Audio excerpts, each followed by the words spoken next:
Hello, welcome to Plant Party. Today we're talking all about the lowdown on invasives. Plant Party is hosted by Texas Parks and Wildlife Department, Texas A&M AgriLife Extension Service, and USDA Natural Resources Conservation Service. Funding for the program is provided by the Renewable Resources Extension Act. Plant Party is a quarterly webinar series intended for advanced plant training and fun education. I'm Megan Clayton, Extension Range Specialist with Texas A&M AgriLife Extension Service. My co-hosts are Tim Sigmund, Private Lands Program Leader with Texas Parks and Wildlife Department, and Charles Kniper, State Resource Conservationist with USDA Natural Resources Conservation Service. I'd like to thank our door prize donors today: Bamert Seed, Bear Crop Science, Corteva AgriScience, Douglas King Seed, Native American Seed Texas Brigades, and USDA Natural Conservation Service for these fantastic prizes. Thanks, Megan. Let's get some housekeeping out of the way. We'll be moving very quickly through 5 presentations today. Please feel free to type your questions into the question and answer box, and we will answer them privately through the question and answer box. We'll be sharing a link to the recorded webinar by the end of the week, but not the actual presentations, so be sure to take your own notes as we go. Our first presenter today is a lady by the name of Megan Clayton. As we heard a minute ago, Megan is an Extension Range Specialist based at the Corpus Christi Research and Extension Center since 2010. Her primary responsibilities include providing support for extension agents, specialists, clientele, and organizations through teaching, training, and providing technical expertise on management of rangeland resources. Megan's current interests include blending wildlife habitat and livestock range management, small acreage management, UAV or drone research, brush management, and youth natural resources education. Her main area of responsibility includes counties in the Coastal Bend and South Texas. Megan's presentation will cover the terms we use to refer to invasive plants. Thanks for kicking it off, Megan. Thanks so much for that introduction, Charles. Before we started out our talks about invasive plants and what they're really doing on our landscape and how they're behaving, we wanted to talk a little bit about the terms used to describe invasive plants and how that might differ depending on what agency you're speaking with or from what angle you're talking about the plants. So when I sat down and made a list of all the different terms I could think of that would describe an invasive plant, I came up with quite a few. I mean, a lot of times people think about them very negatively. So unwanted or noxious, a nuisance, non-preferred, invader. But also you could think about them like the introduced grasses that were brought in as forage grasses for our livestock. And those might be talked about as far as being a forage species or introduced or even improved over what was there before that grass was planted. Oftentimes these plants create a monoculture, which could be advantageous if we're talking about a hay field or a field that's solely grazed by livestock and not used for another purpose. So there's a lot of different ways people look at these invasive or noxious or non-native plants that are on our landscape. And we want to kind of cover today how those are labeled by different agencies and where you can find lists of noxious or invasive plants. All right, when we talk about unwanted plants, we usually use those terms, noxious or invasive, and they actually mean slightly different things. When I first started in this position, I used the word invasive a lot because people understood what I was talking about when I labeled a plant as acting invasively. But in reality, there are determined lists of plants that are invasive, and these plants need to be non-native. They're introduced to our area, so you would not have found them here originally. They tend to outcompete existing vegetation, although that can vary depending on the types of soils that they're found on. They create this monoculture or low diversity stand. So in a native field, you might might see invasives coming in and taking over the place. I call that does not play well with others. Some examples of these plants include King Ranch bluestem, Chinese tallow tree, and guinea grass. Now, as soon as I say those, there's going to be some people that say, hey, I have a value for that plant on my place, which could be, you know, Texas is 96% privately owned, and each of those landowners has a different set of goals and following objectives for their place, determining what they're trying to do on their land. And so plants sometimes have different value when you look at them under different goal structures. Now, a noxious plant covers both native or non-native plant species that are acting invasively. So a noxious plant can be either native or non-native. That's the important difference between the word noxious and the word invasive. So noxious still could outcompete existing vegetation. You sometimes see even native plants growing out of balance with the rest of the plant community that you would normally find them in. They can create this monoculture all on their own or create low diversity stands because they have outcompeted and taken over the area. Some examples of natives that you might find acting in this way include cedar trees, silverleaf nightshade, and sometimes even honey mesquite, which is typically a very valuable tree on our landscape, a native tree to Texas, but in certain situations you find that growing out of balance. All right, so where can you find a list of invasive plant species? Well, the first place I would send you is texasinvasives.org. On texasinvasives.org, which is a compilation of many different organizations and agencies who have come together to create a unified site for invasive plants. I'm not totally sure how often this is updated or who maintains the actual site, but it is available online, and it's nice because it has a number of different lists on there, and they have them highlighted for each plant on which list they might occur. So, for example, the USDA APHIS has a federal noxious weed list. This list is pointing out regulated plants or candidates to be regulated to prevent their introduction into the United States. So they're looking at it through a different lens than we might look at some of the invasives that already occur in our areas. They're really trying to predict what could be an issue for us as well based on what they've seen. Texas Parks and Wildlife has a prohibited exotic species list.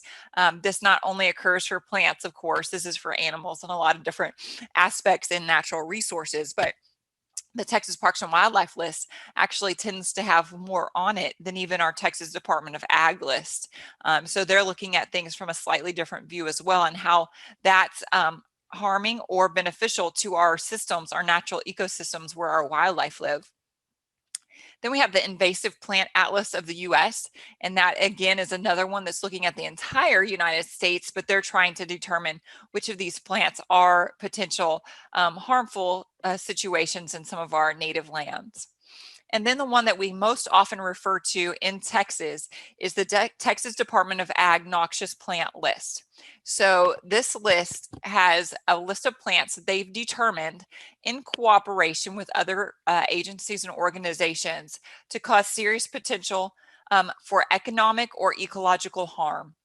And this harm could come to our agricultural section, our horticulture, our native plants, ecology, or even our waterways in Texas, because it's not, again, only a plant list. They also have mussels and all kinds of different animals that might be harmful in some way and causes ecological or economic harm. So those are kind of the two key things that they're looking at in order to list a plant on their list. And then just note that if a plant is listed as an invasive species on their list, it's a Class C misdemeanor to sell, distribute, import these plants. And you can find that list on section 71.151.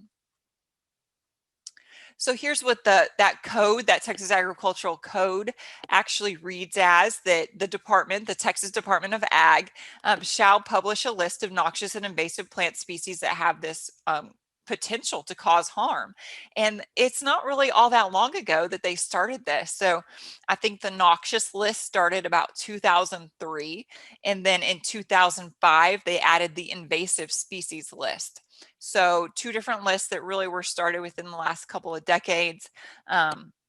They consult, you can see here, they consult with representatives from the ag industry, the horticulture industry, Texas Extension Service, the Texas Department of Transportation, or TxDOT, the state soil and water conservation boards, and the Texas Parks and Wildlife Department. So all of these groups have input, which really helps for this list to be more well-rounded and have some opinions from differing parts of our society. So different people who are maybe looking at our natural resources in different ways. Also, they're considering scientific data and economic impact for each plant, and they've set up these criteria in order to determine if they should go on the noxious list or the invasive list, which would mean they were on both lists.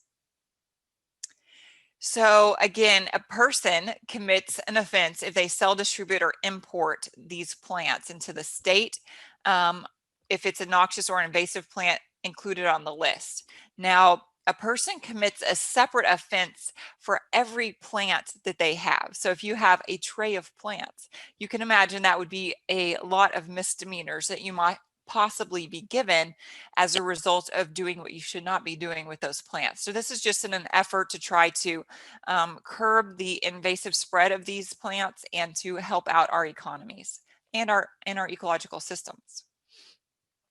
So if you're curious, there's quite a few species on the noxious list, but not as many, I think, as you would expect to have seen on the list. So we have this in this line right here, and then these few up here. These are all listed as noxious, and then you'll notice that some of those reoccur on the invasive species list right here, including Chinaberry, Chinese tallow tree, Japanese climbing fern, kudzu, salt cedar, and tropical soda apple. So those are listed as invasive, and the others are listed on the noxious side. And again, that's for the Texas Department of Ag. So what are the qualifying questions that might get a plant labeled as, oh, you're noxious or you're officially invasive?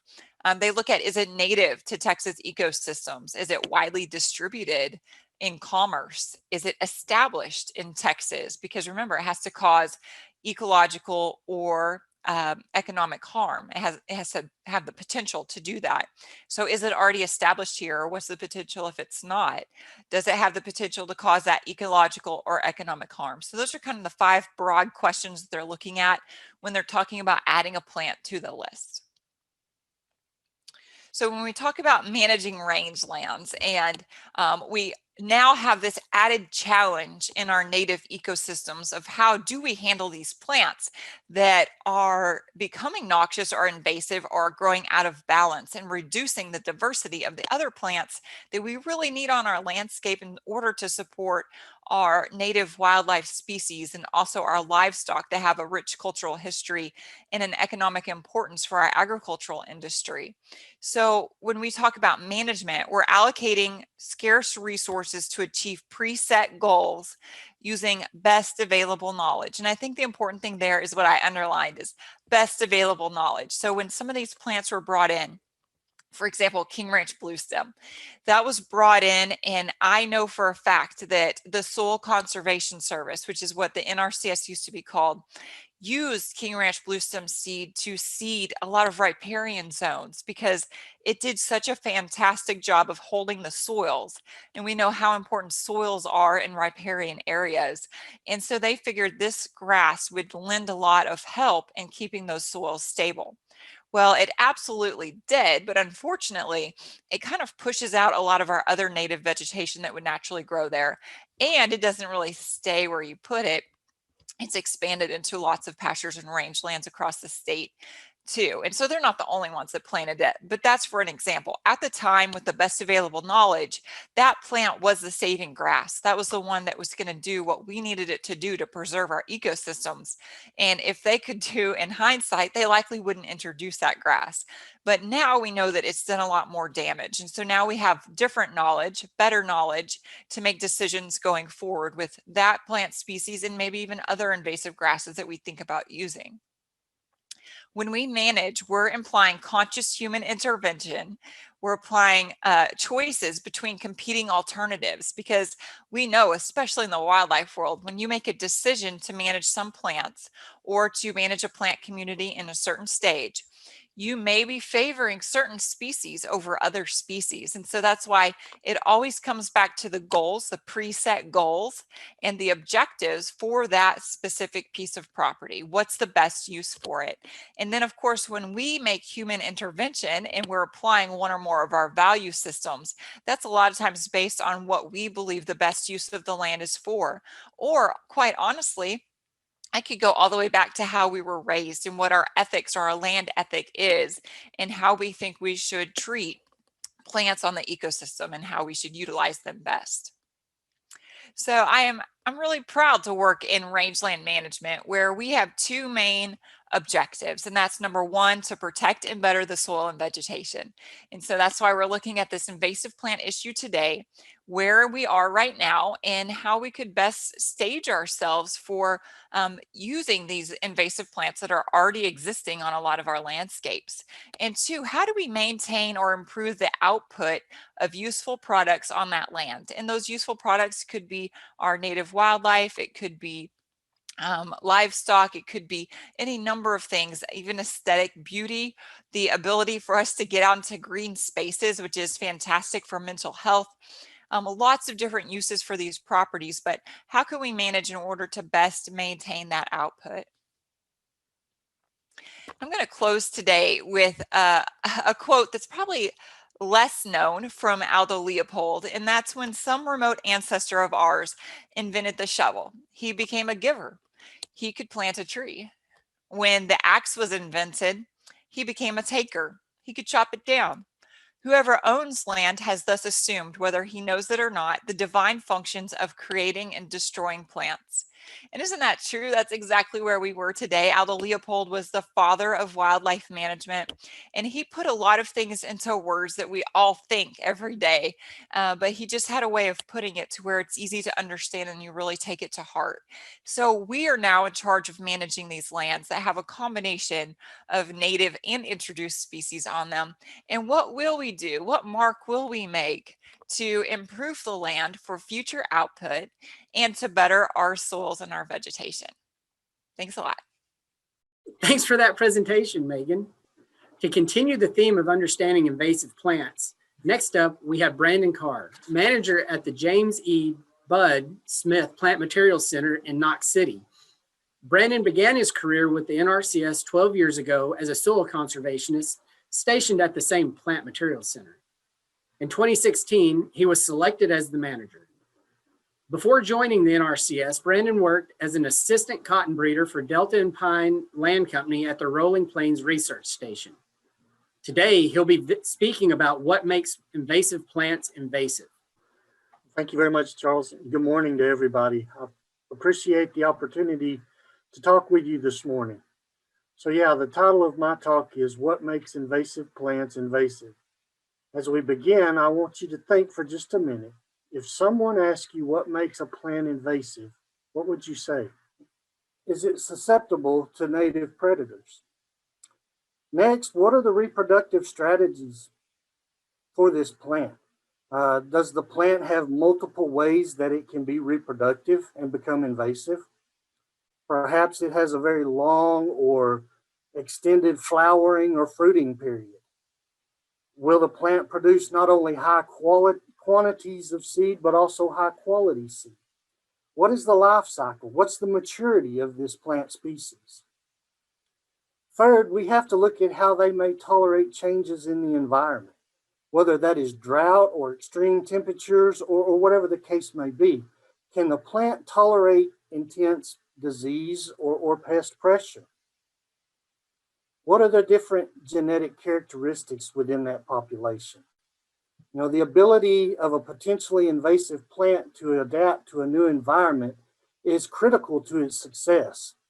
Some species have a phenotypic plasticity to tolerate a broad range of environmental conditions, which increases the area of the sites that they can invade. So is there a high level of genetic diversity that would allow these species to thrive in an area? Does the plant produce oleochemicals that inhibit the growth of other native or non-invasive species? Some invasive plants also have the capability of lowering soil pH and other nutrient cycling within a native community. So all these things have to be considered. And then finally, what are their vegetative and growth characteristics? Do they have a rapid growth rate? Will they produce dense shade or ground cover that's going to affect our native and non-invasive plant populations?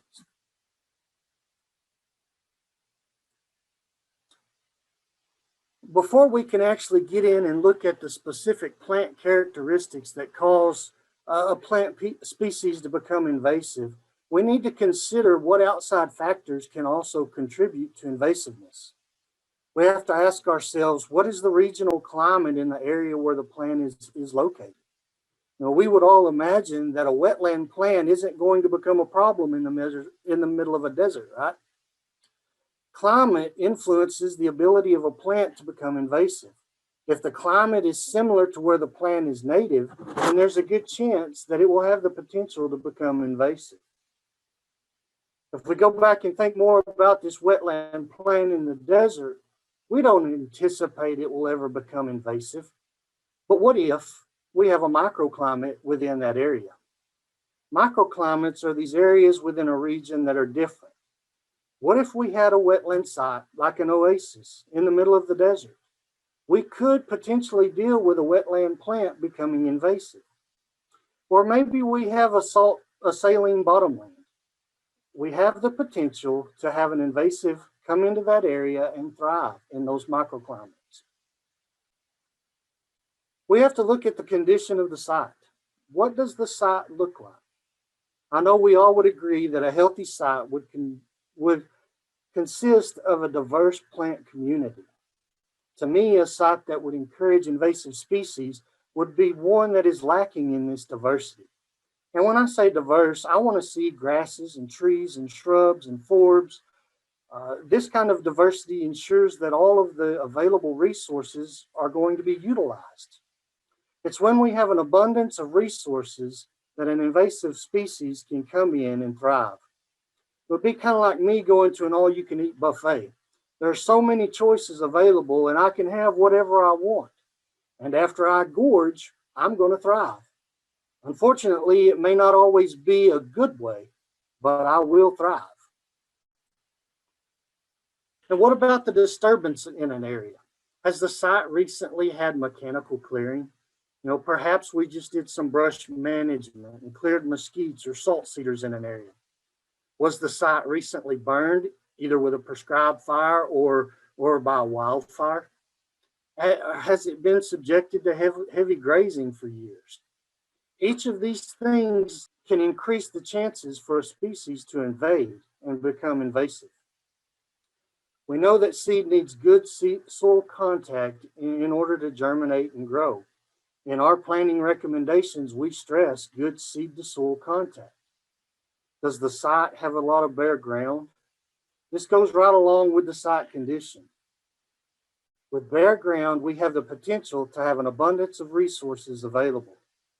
To minimize the potential to have an invasive species, we have to have good, strong, native and non-invasive plant communities with a high level of diversity.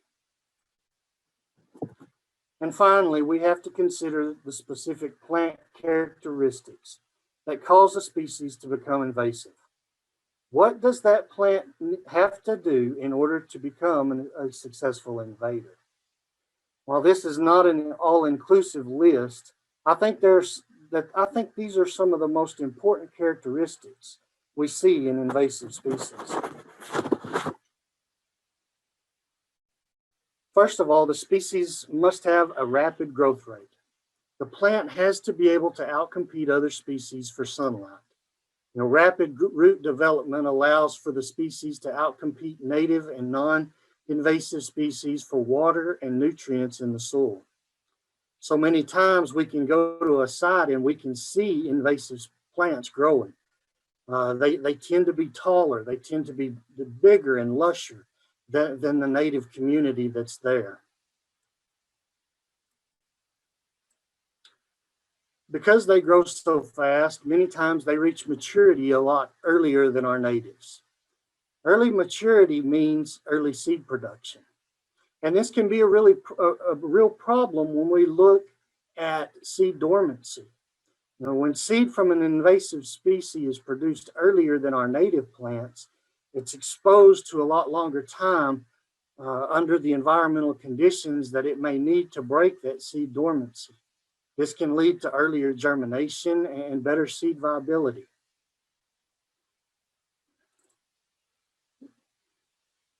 Another reason that invasive plants are successful is they tend to be prolific seed producers.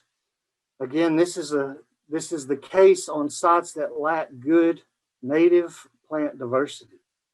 The abundance of resources gives that invasive species more than enough nutrients to produce not just high quantities, but high quality seed.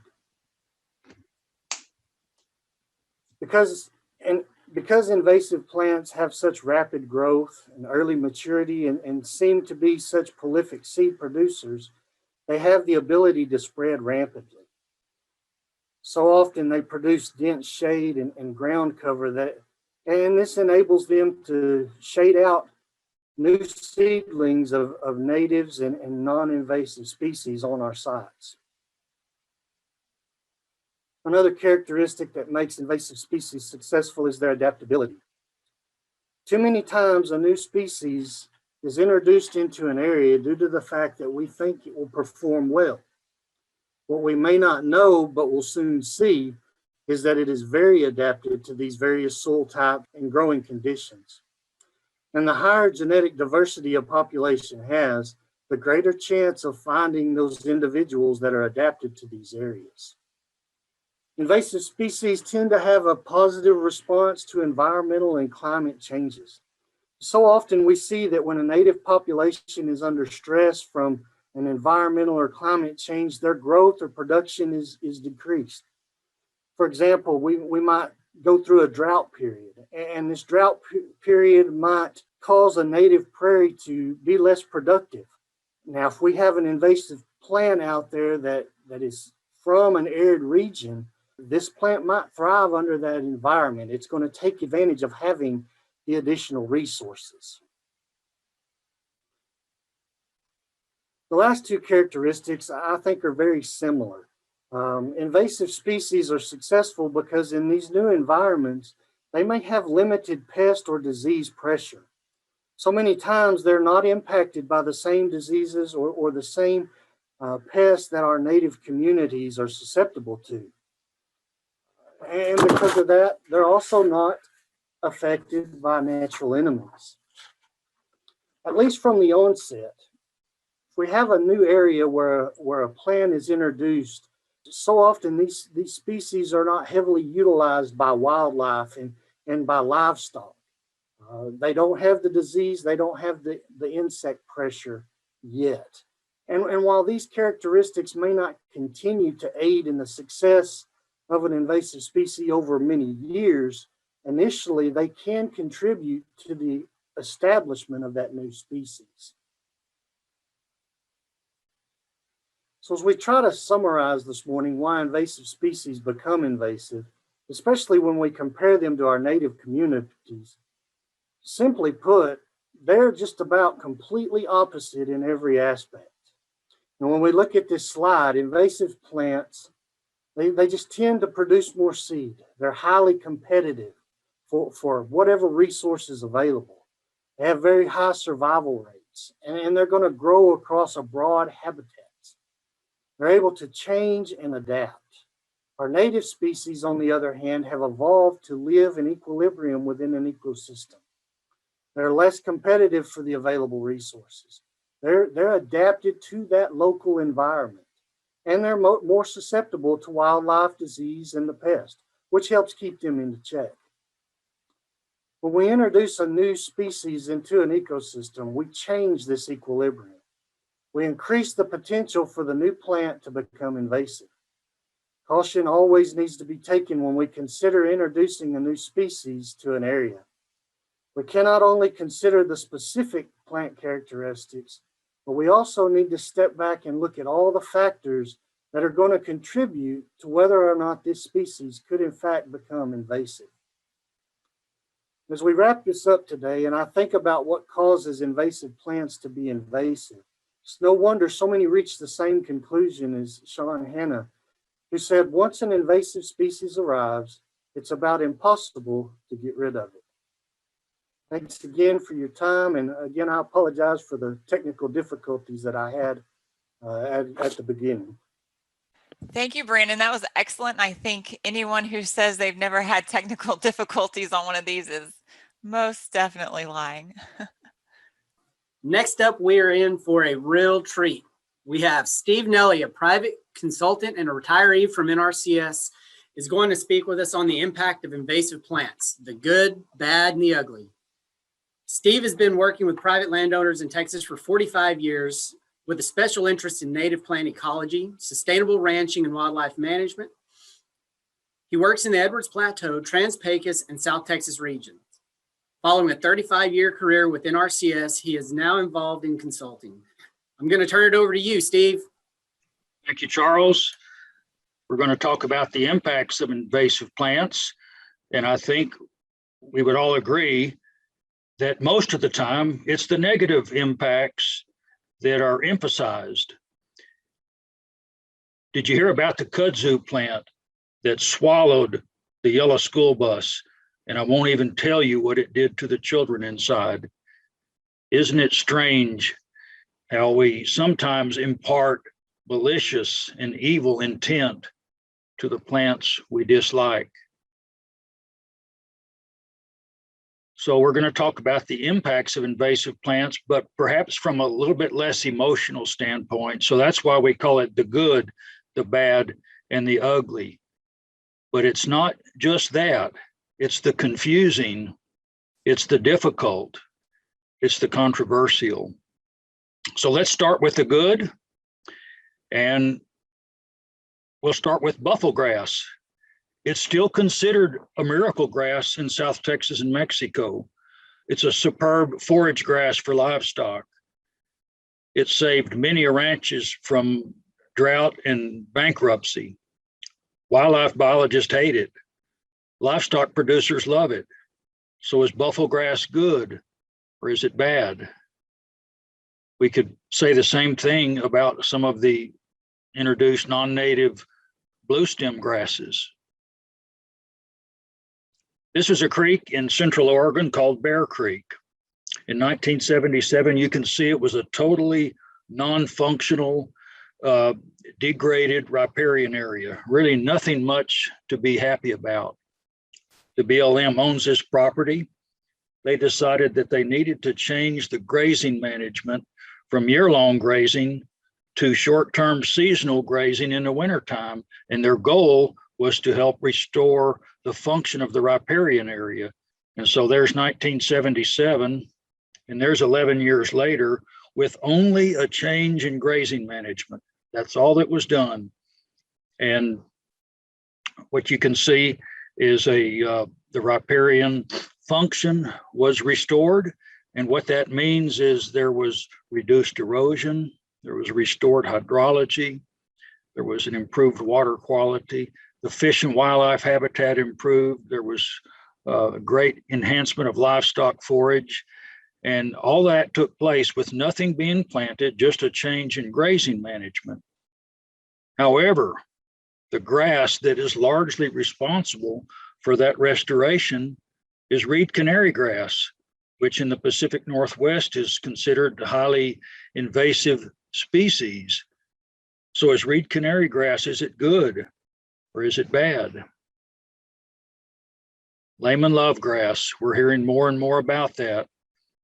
It has the tendency in some situations to domineer, to become a monoculture. And that's one of the reasons that we frown upon certain species when they do these things. But here's a monoculture. This is in Florida. This is the Everglades. This is sawgrass, a native species. So are monocultures always necessarily bad, or can they be natural? This is a monoculture of little blue stem in Central Texas. It is so thick, it has excluded all forbs, and it is excluding the establishment of other native grasses. So does this make little blue stem invasive? Because it can and will form monocultures in some situations. You all know what this is. It's a native plant. It can get really thick and domineering. But when a plant forms a monoculture, does that necessarily make it bad or invasive? These are things for us to think about. So here's salt cedar on the Pecos River. I can't see the top of this slide from on my screen, but it says everyone knows salt cedar is bad, don't we? We know that as a fact. And it forms extensive, continuous monoculture type plant communities all along many of our western rivers. And so it was natural, and it was deemed the right thing to do to establish a massive salt cedar eradication program on the Pecos and in other places. And this effort was dubbed ecosystem restoration. What was the result? The result was successful if what you wanted to see was dead salt cedar. But in this case, there was a good intent to restore ecosystems, but it was based on bad science, bad understanding. This is when invasive species impacts get pretty ugly, when we don't fully anticipate the side effects and the cause and effect of our management. So yes, everyone knew that salt cedar is bad. But listen to this. People can get addicted to our paradigms. Paradigms become an ideology. Belief and conviction are very difficult adversaries since they are little affected by data and evidence. Mark Davis is one of the leading invasion biology scientists in the country. I'm not a fan of waxleaf ligustrum on riparian areas, but there are times when it is actually bad to remove an invasive species. And we need to think about that. Sometimes we can do more harm than good. This is torpedo grass in Florida. It has a reputation of being highly invasive, and I'm sure that it deserves that label, taking over vast acreages. I do know some ranchers who'd love to put their cows in that, but in Florida, it is highly invasive in areas along the Texas coast. But what about in central Texas? Here's torpedo grass along the Pedernales River. It was discovered in 2013. Here, it is stabilizing sediment, it's reducing erosion, it's improving water quality, it's serving as a nursery area for natives like cypress, sycamore, and switchgrass to get established. So is torpedo grass good or is it bad? Here's sweet clover. It is labeled by some to be invasive. It's on some of the lists that Megan described. But in the part of Texas I work, I will sometimes include one or both sweet clovers in a seed mix because it is a non-persisting legume in the area that I work.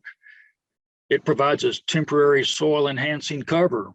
It provides forage for livestock and wildlife. It has benefit to pollinator insects. So is sweet clover good or is it bad? This is not the best picture, but this is tanglehead in South Texas. It's a native grass, but on some ranches where livestock have been removed for long periods of time, tanglehead increases, and it has sometimes been called invasive, but it increased because of our management and our removal of livestock. So when native plants get out of balance due to our management, are they invasive? This is all just food for thought. Certainly, I think we all agree that we should base our invasive species management and understanding on the best science possible. No one would argue with that, I don't think. There's lots and lots of scientific information out there on invasion biology. The problem is that not all scientists agree. The fellow on the right says that invasion biology is a pseudoscience. The guy on the left actually says that invasive species will be nature's salvation. Now, these are the minority opinions at this point, but we do well to listen to all perspectives and different points of view, even the ones that make us uncomfortable. From the Smithsonian Magazine, 2013, was an article, Escape of the Invasives, the top 6 invasive plant species in the US. And of course, kudzu was on that list. 2 years later, 2015, another article, The True Story of Kudzu, the vine that never truly ate the South. And so we see science perhaps evolving. We see different opinions. We see different perspectives coming from the scientific community, and that's good. Someone forwarded me this article just last week. Invasive species can sometimes help an ecosystem. If you're interested, you may want to check out that article from the June 12th edition of Scientific American. A scientist in Germany suggested a more balanced and reasoned approach that we assess both the positive and the negative aspects of species before we form an opinion, before we begin to declare something as invasive or should be controlled or eradicated. And that's a good approach. Here's the question: do we tend to exaggerate the negative impacts of invasive species? And I can tell you from my perspective, that's an emphatic yes. We do tend to exaggerate the negative. Sometimes people hold a core belief that is very strong. To protect the core belief, they will rationalize, ignore, and even deny anything that doesn't fit in with their core belief. That's true. It's true of me, it's true of you, and we all need to be aware of those kind of paradigms and core beliefs that we fail to recognize. For some reason, I guess people get great satisfaction from killing a plant that is deemed to be invasive or undesirable. And I'm the same way. I've killed plenty of them myself, and it does give a sense of satisfaction. But really, how effective are we being? We're spending lots of money, we're pouring out lots of chemical, but I can't even keep the rescue grass out of my yard, 1/10 of an acre, and I can't keep one little species out. So how effective really are we being? That guy looks pretty determined, doesn't he? But are we sometimes too eager to demonize certain non-native species? And again, from where I sit, in my 45 years of thinking about these things, I would say the answer is yes. We would do well to think of the function of these plants, not just their geographic origin. This is back to the torpedo grass on the Pedernales River that's providing some ecological function, but let's keep an eye on it. So the impacts of invasive plants, we've touched just on a few themes here. It turns out that my subtitle, The Good and the Bad and the Ugly, is not a good way to look at it. We need to get past the good plant, bad plant mentality. Put that behind us. The impacts are still confusing. They are still difficult. They're still controversial, and they're definitely not black and white. So is there a solution? Is it more government programs? Is it more funding? Is it better herbicides? Is it more education? Some people think these are the solutions. But I think there's something that should precede these things.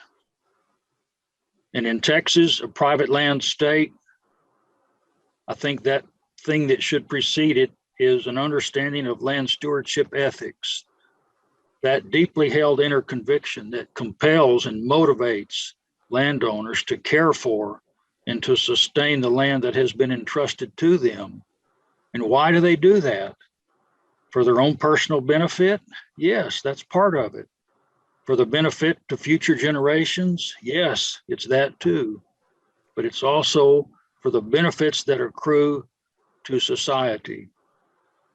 I think there's no better thing that we can do than to try to instill land stewardship ethics into others and to cultivate that within ourselves. And I think that's a good place to start as we think about invasive species. Thank you. I'm going to go ahead and stop sharing and let us get on with it. Thanks, Steve, for that presentation. As always, excellent. We'll move right into our next presentation titled Good Bugs Using Biologic Control to Combat Invasive Plants. Today we have Dr. Carrie Mintier, who leads research on the biologic control of weeds at the University of Florida's Hayslip Biological Control Research and Containment Laboratory in Fort Pierce, Florida. Dr. Mintier is a 2012 graduate of the University of Arkansas and specializes in invasion ecology and the biologic control of invasive plants. She has worked in the field of invasion biology and biologic control for over 10 years and has particular interest in investigating the potential indirect effects of biologic control, integrating classical biologic control with other weed management techniques, and educating the public about invasive species. Dr. Mintier. Thanks, Charles. I'm happy to be here this morning to be talking about biological control. So Steve did a great job talking about the intricacies of the plants and ways that we try to control them. And so I was happy to hear that I was not going to have to give you all the background on that. So thanks, Steve. So I'm going to be talking mostly about biological control of these invasive weeds. So, and my title says good bugs. Most people, when they think of good bugs, well, most of the time, they don't even realize that we can have good bugs, right? All bugs are bad, but there are good bugs, right? But most people think of like things like ladybugs and butterflies and dragonflies, so things that are typically seen on tattoos. Also, honeybees, decomposers, there's a lot of good beneficial insects that we have out there. Most people don't think about classical biological control agents. And so this is Lilioceras cheni. It is a crescent beetle that is released to control air potato. So I'm coming to you from South Florida, but these have also been released in Texas, and they do a tremendous job here to reduce the density of the air potato vine. Now, Steve touched on it a little bit about different ways that we can control these invasive plant species. And so a lot of times we do cultural control. So these are things like weed guards, weed barriers, drawdowns of lakes. These work really great on small scale. There's also mechanical control. So this is the physical disruption or pulling or moving of invasive plants. So this is like mowing, cutting down chainsaws, fire. And then of course, chemical control, which Steve talked about a lot. So this is the use of chemicals to reduce any weed, but invasive plants for sure. With varying results, these are great on small kind of areas, but they're difficult. Revisits are often required. It's tough. Most of you all are probably in invasive plant control. You understand how tough this is. And then there's biological control, which is my area of expertise. And so that's what I will be talking to you about this morning. So biological control is the use of natural enemies in order to reduce the level of a pest.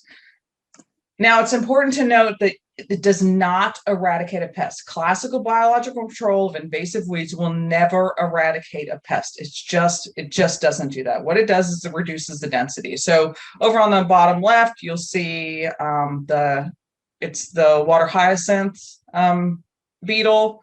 and the damages it does. Over on the right is actually a pond in Australia. This is covered in salvinia, and you all have salvinia in Texas as well. This is before the introduction of the salvinia weevil.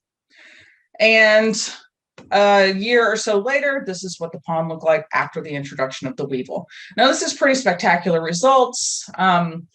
You don't always get this type of results with classical biological control, but sometimes you get lucky and kind of find the silver bullet. And you can't really tell in this picture too well, but there are small pockets of salvinia still left here. So we did not eradicate even in the small area of this pond, but I would be very happy with that if that was my pond, because this is no herbicides. This is just the biological control agent.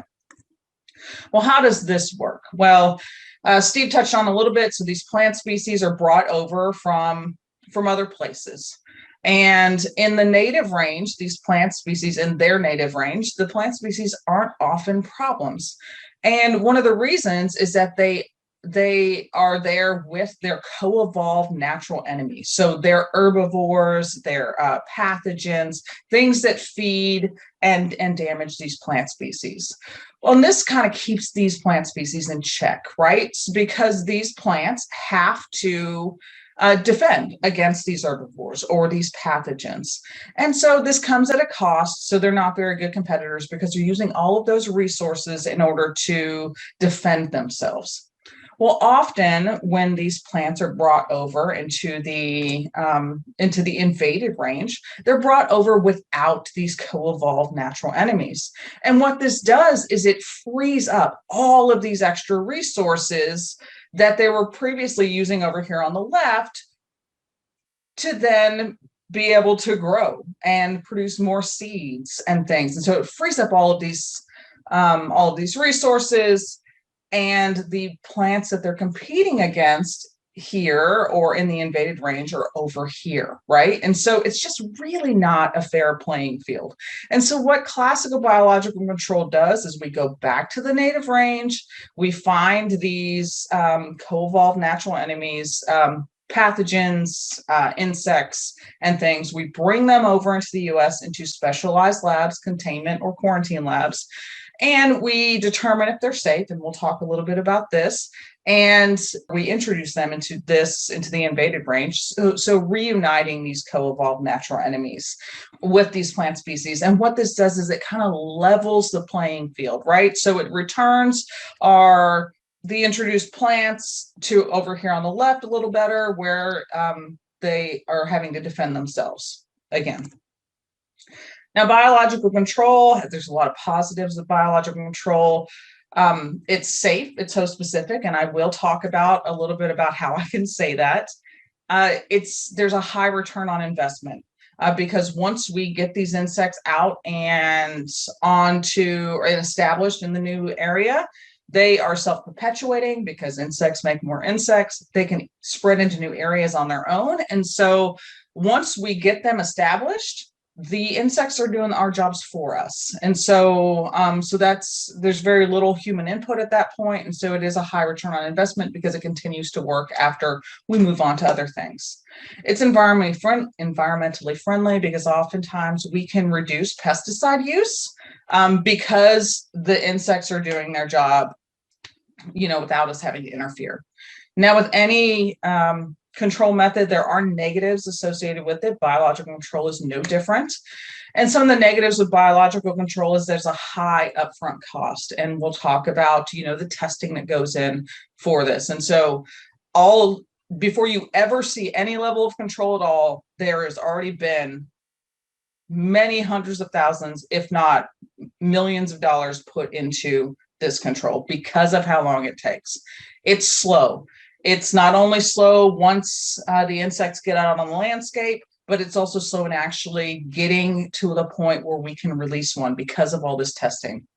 As I said before, it will not eradicate a pest. It's just going to reduce its density, and it doesn't always stick. We do the best we can to make sure that these insects will survive in the new area, but sometimes there's just environmental pressures that doesn't allow them to establish. Okay, so the process. Well, the process starts with foreign exploration. So this comes in going to the native range of these plant species and surveying for the insects that occur there. We are obviously looking for species that are feeding on our target weed, but it's just as important to make sure that we are not, that we aren't seeing these insects feeding on other plant species in the area, because we want them to be host specific, right? We need them to only feed on this invasive plant. Oftentimes we work very closely with overseas collaborators to be able to determine IDs for these insects, find background information, and maybe do some initial testing, because it's cheaper and more effective to do a lot of this testing in the native range when you're not kind of shackled by regulations that have to keep these insects in special containment laboratories. Once we have narrowed down the list to, okay, here's, our list of, 10 species, insect species that we think are going to be quite likely be able to be used as biological control, we then bring them into quarantine or containment laboratories. So this is my lab in Fort Pierce, Florida.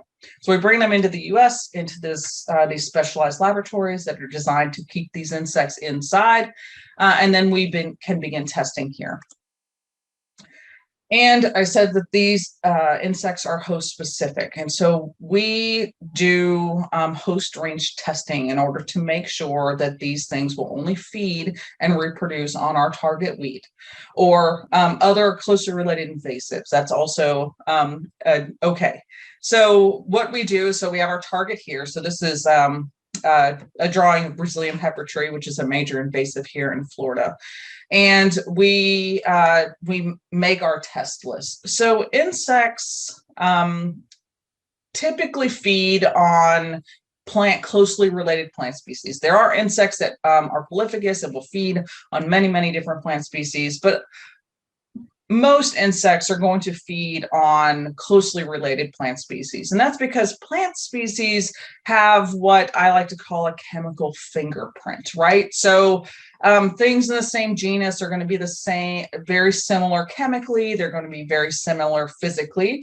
And insects have to be able to feed and digest these plant tissues. They're going to feed on very closely related plants. And so when we're doing our test plant list, we start off with our target, of course, and then we go to other plant species in the same genus. Because of this chemical fingerprint, these are the plant species that are most at risk for feeding by this insect, because they are the most similar chemically and physically to our target plant. So we test everything in the same genus that occurs in North America. And for Florida, we also test plant species that occur in the Caribbean, because insect species don't care about geographic boundaries. And so we want to make sure that we are testing all of these plants, because these are the plants that are most at risk to be fed upon by these insects. After that, we move out to a little more distantly related. So these are other genera in the same tribe, and we test all of these as well. Then we move further out, and so we're testing other tribes in the same family, and we're going to test a majority of these because as we get further out, the risk actually goes down, but we still want to make sure that we're not going to get any feeding on any of these plants. And then you get further out, this is plants of economic and aesthetic value. We're not going to test all of these because the risk is very low. If something that I'm testing, so Brazilian pepper trees and the Anacardiaceae, we could test wheat, right? But it's so distantly related, there's very low risk. But sometimes we throw these plants in there just to cover our bases, right? Like every time we are testing a new insect, I test citrus, because citrus is a very, very important crop in Florida. And so if somebody's always going to ask, will it feed on citrus? And I want to tell them, no, it will not feed on citrus. Here are the data. We're not required to do all of these, but we do like to get some in there just to be like, okay, we've tested these insects don't feed here. If they're not feeding on these plants here, it's highly unlikely we're going to be getting any feeding or reproduction out on these plants here. Test plant lists can be very extensive depending on the target. Right now we're working with a plant species in the Fabaceae. Fabaceae has a lot of economically important species, and so our test plant list is about 150 plants. Air potato is in the Dioscoriaceae. We have very few plants that are closely related in North America to that plant, so the test plant list was much, much smaller. Okay, while in quarantine, because it's not all about host range, we have to do all of these additional tests as well. So a lot of times the insect species are insects that we are not familiar with.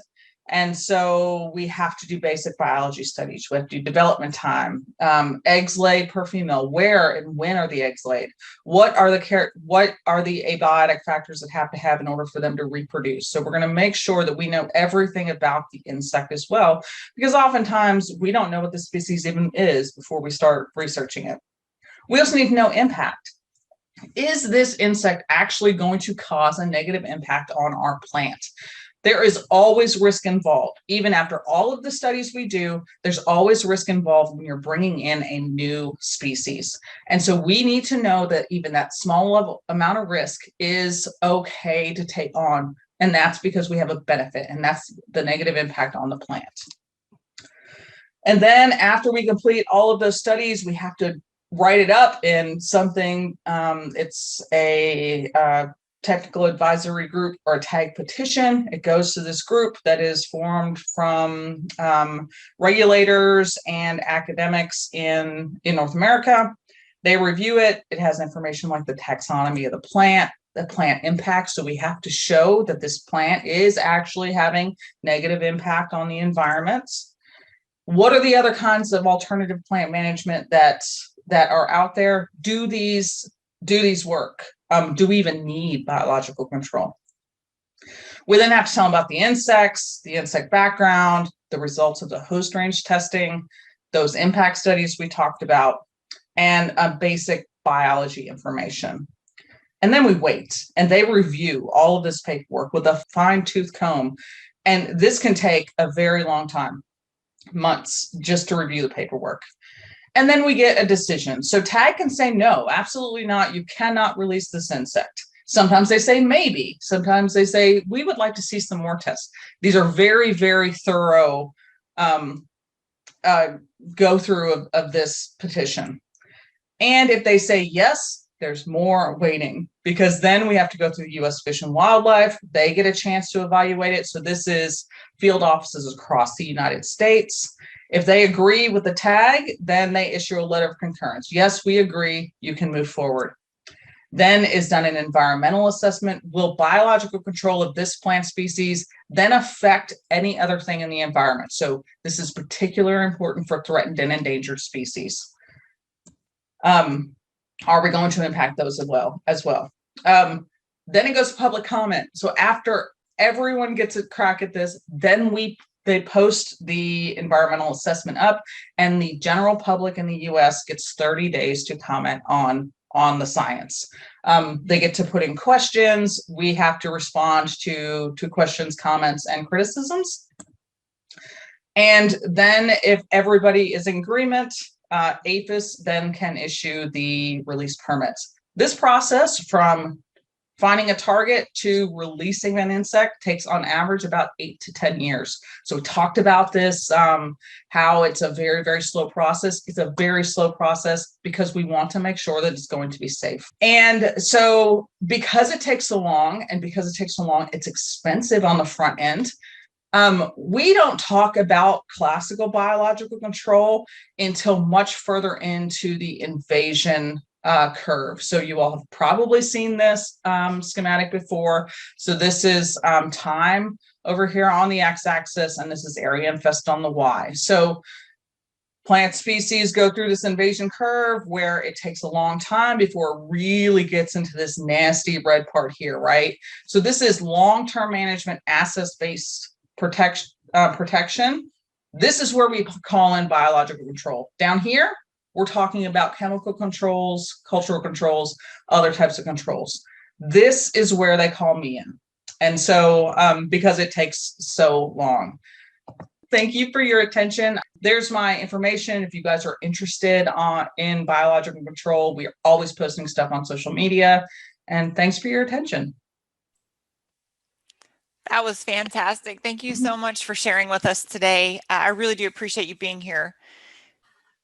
So we're ready to get our last presentation started. Our final speaker is Ross Winton, the invertebrate biologist for Texas Parks and Wildlife. His current work is focused on implementing conservation actions for Texas's species of greatest conservation need and increasing the knowledge of their distribution and abundance. He has worked on wildlife species ranging from elk, deer, and sage grouse to the smallest spring snails and fairy shrimp, and found in habitats from caves to forest canopies across North America and the West Indies.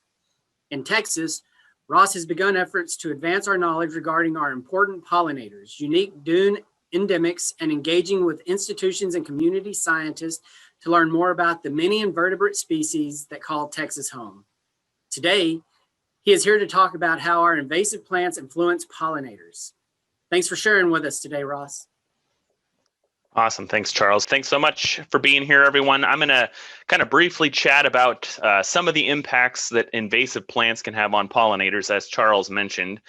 Before I dig into that, I'm just going to, a lot of folks ask, especially when we're talking about invasive or non-native species, why Texas Parks and Wildlife is involved. And I just wanted to, our responsibilities at TPWD are to manage and conserve the natural and cultural resources of Texas. And when invasive or noxious species impact those natives, whether it's the native species themselves or the habitats that they depend on, that's where we become concerned and start to be involved in active management for some of those non-natives or non-desirables or invasives. Just a quick background. So before we jump into the invasives topics, I wanted to give you guys a little bit of background on pollinators, because in order to understand the impacts that these non-native or invasive species can have on pollinators, you need to understand some of their needs and how those invasive species might impact or affect those needs. So just to start out, a lot of folks ask, what is a pollinator generally? And any species that basically moves pollen from one plant to another or transports pollen can be considered a pollinator. So if you brush up against a plant and get pollen on yourself and it happens to be delivered to another plant of the same species, you could be considered a pollinator. But usually when we think of pollinators, we think of bees and bats and birds, butterflies and moths.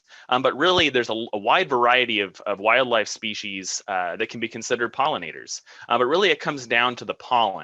And that's where I like to kind of differentiate between the intentional versus the incidental pollination. So you walking by and bumping pollen from one flower to another, that would be kind of an incidental pollination event. Whereas bees, especially a lot of our native bees, they intentionally are at these flowers to get not only nectar, but also to use the pollen that they can then use for the reproduction and perpetuation of their species. So it's a very intentional relationship with these flowers, the pollination services that they provide, but also the use of that pollen in their reproductive cycles. So most of my talk is going to be kind of framed around native bees.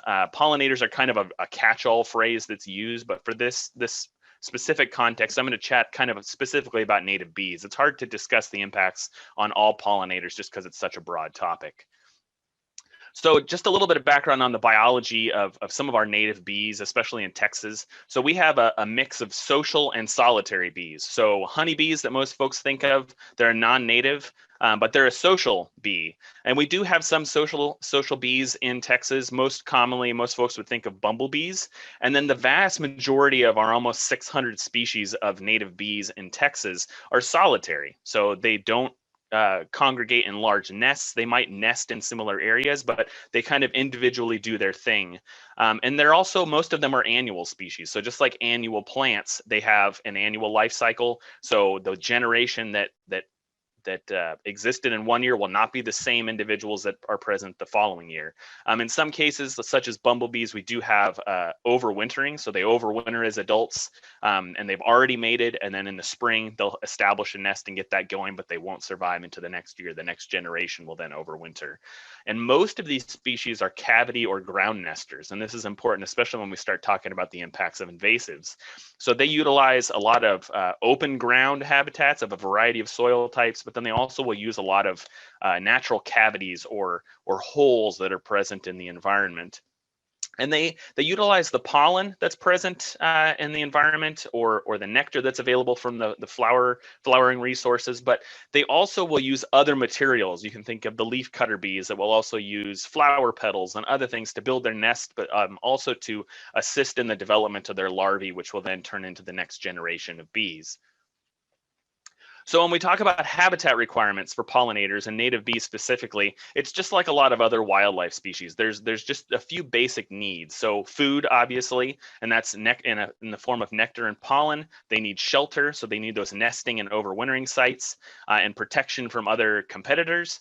They also need that connectivity. So they need to be able to move around on the landscape, both for foraging, but also for dispersing to new locations and taking advantage of new habitats that might open up due to disturbance or other factors. And then they need freedom from pesticides. So the pesticides have a lot of impacts, and a lot of folks think insecticides, but there's been a lot of recent research that has also tried to look at the impact of some herbicides or, adjuvants or surfactants or other things that are added to herbicides as we try to impact these invasive species and other undesirables.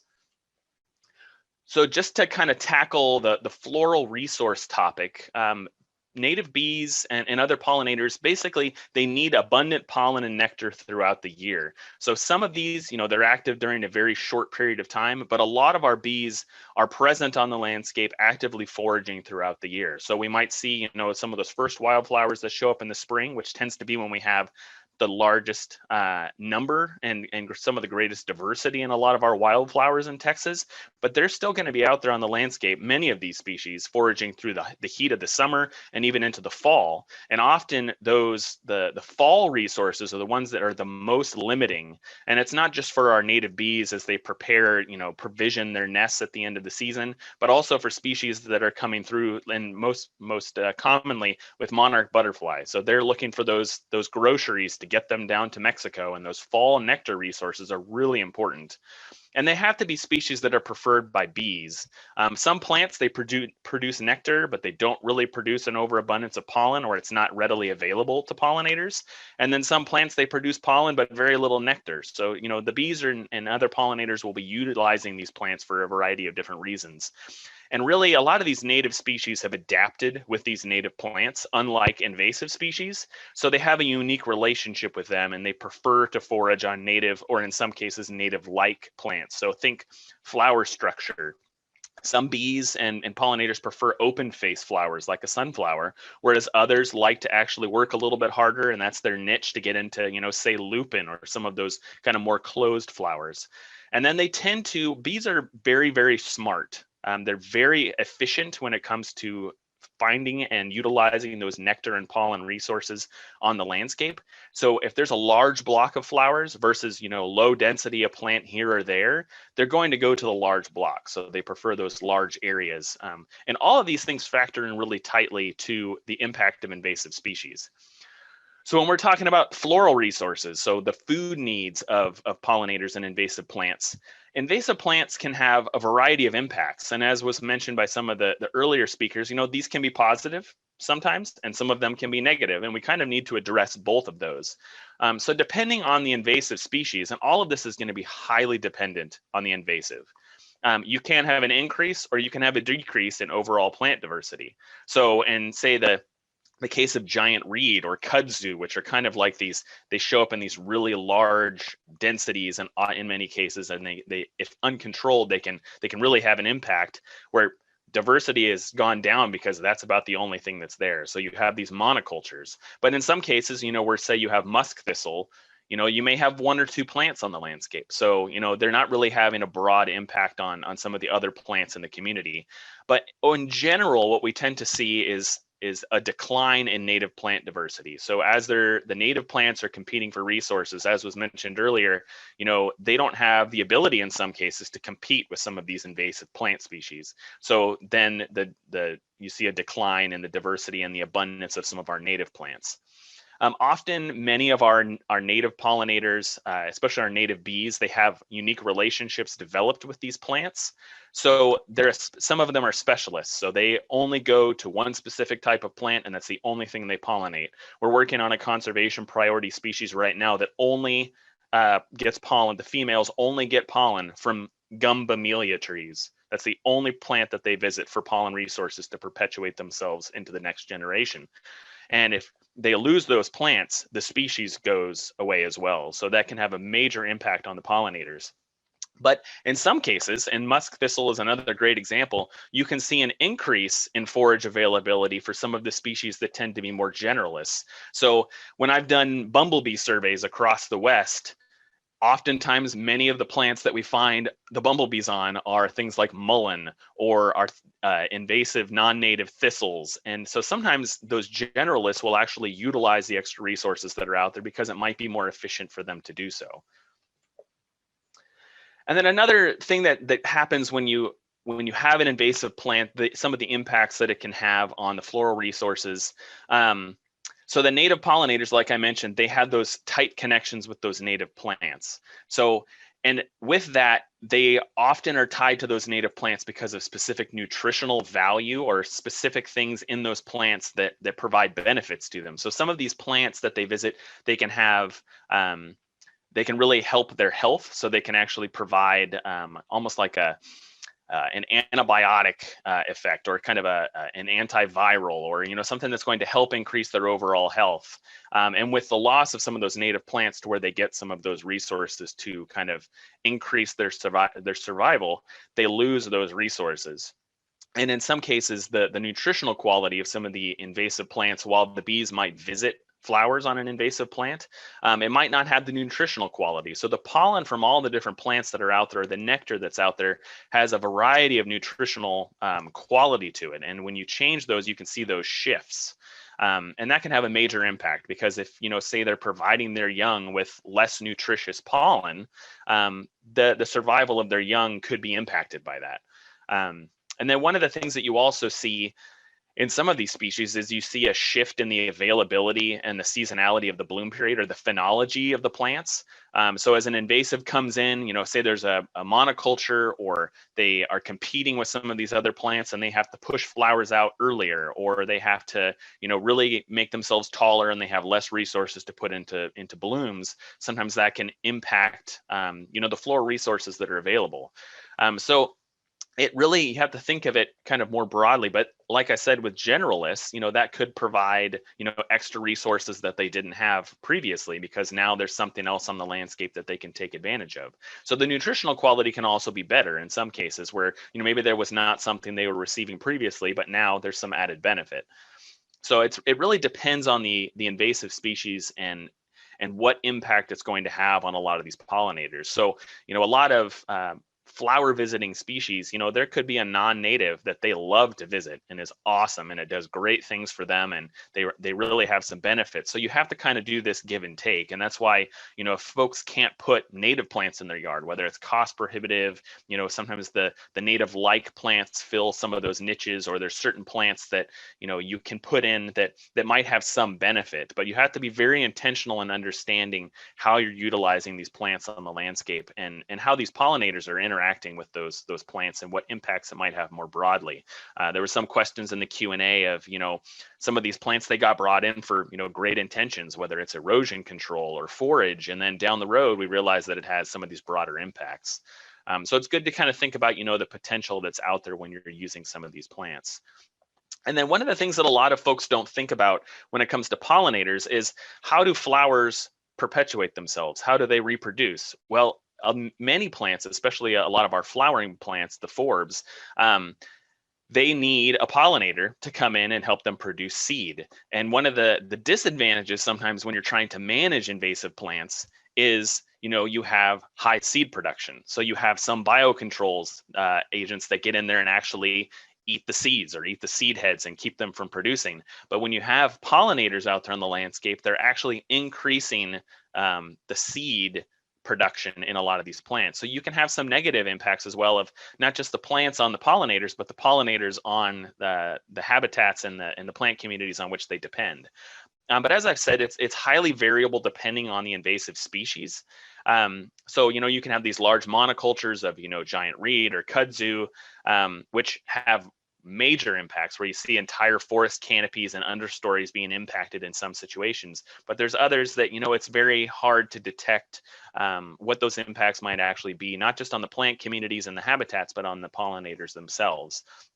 The difficulty thing when we think about this as well is a lot of these invasive plants and their impacts on the pollinators have not been directly studied.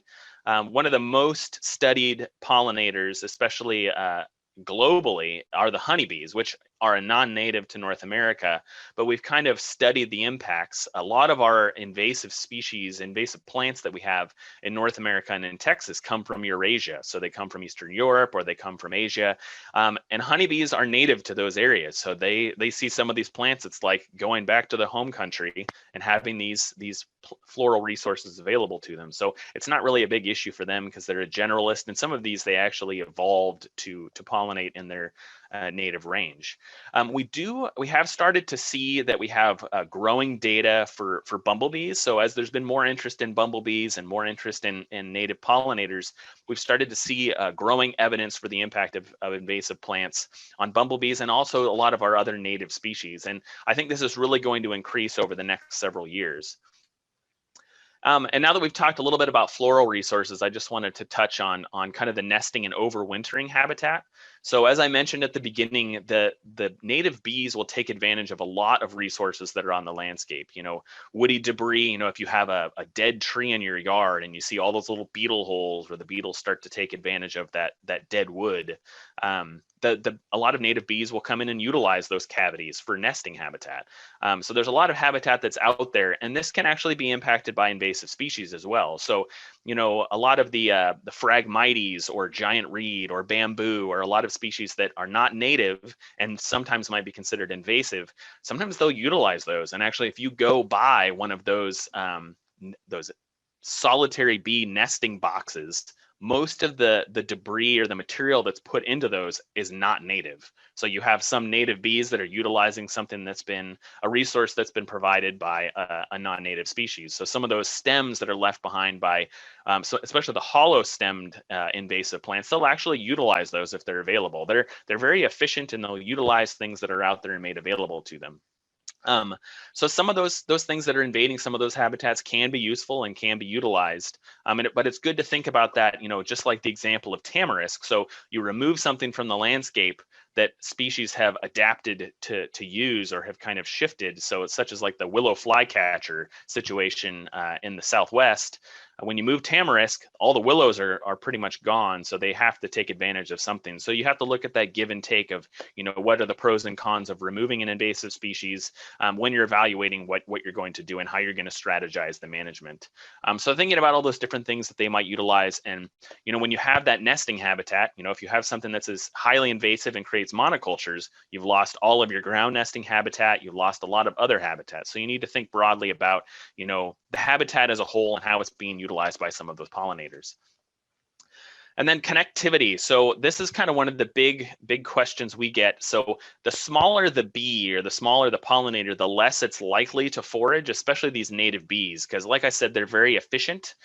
So if there's not a lot of forage available, close by, they'll go a longer distance, but it makes their ability to reproduce and how many offspring they can reproduce, or sometimes the quality of the pollen that they can obtain, it kind of limits that. So when we're looking at these invasive species, it can impact, the area, the habitats that they can utilize, but also where they can forage and, the habitats that they can move through. Because some of these small bees, they might only go, a couple hundred meters or a few hundred feet from where their nesting habitat is. So if that area has been overtaken by an invasive species and there's no nesting habitat available and no foraging habitat available to them, it can definitely have a large scale impact, especially when you start getting into these specialists.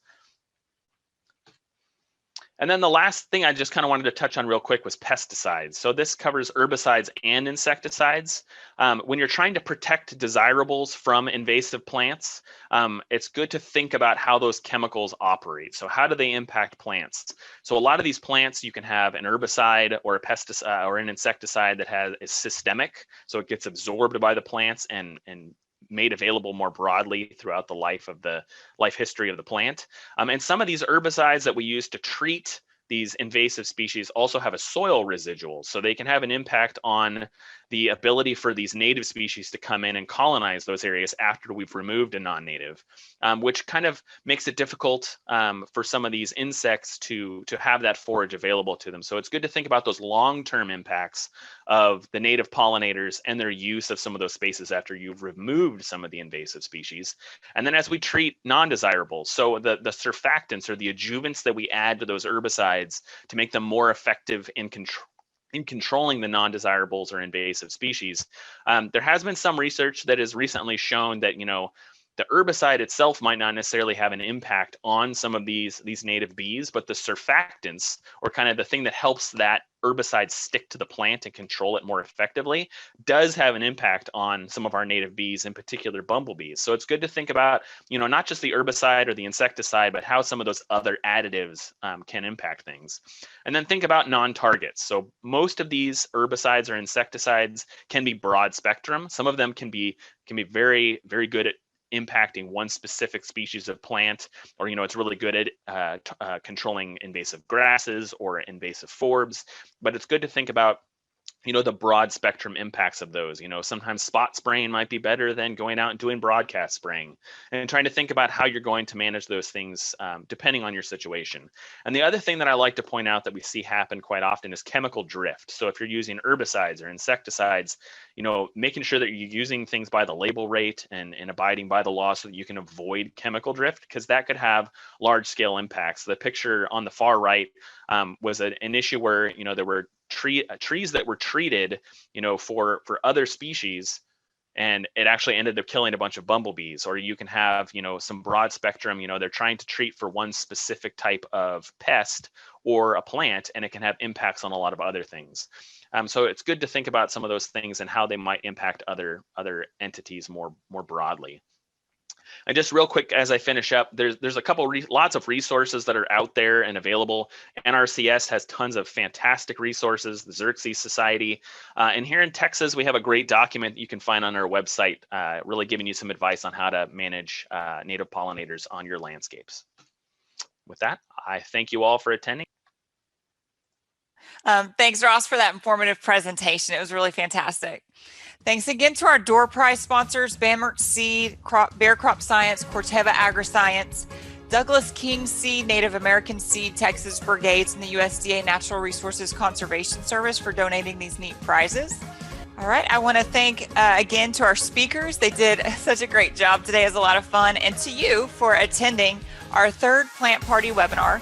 Again, Plant Party is a quarterly webinar series that's brought to you by the USDA, NRCS, Texas Parks and Wildlife, Texas A&M Extension Service, and sponsored by the Renewable Resources Extension Act. We'll be sending a link to a short survey by email, or you can please fill out this 3-minute survey to be sure to tell us what parts of Plant Party you enjoyed, and if you have any topics for future plant parties that you would suggest. The next Plant Party will be in a few months, and we'll look forward to seeing you. You'll be finding out more information about that via email now that you're a registered participant. And with that, I hope everyone has a fantastic week, and thanks again for attending Plant Party.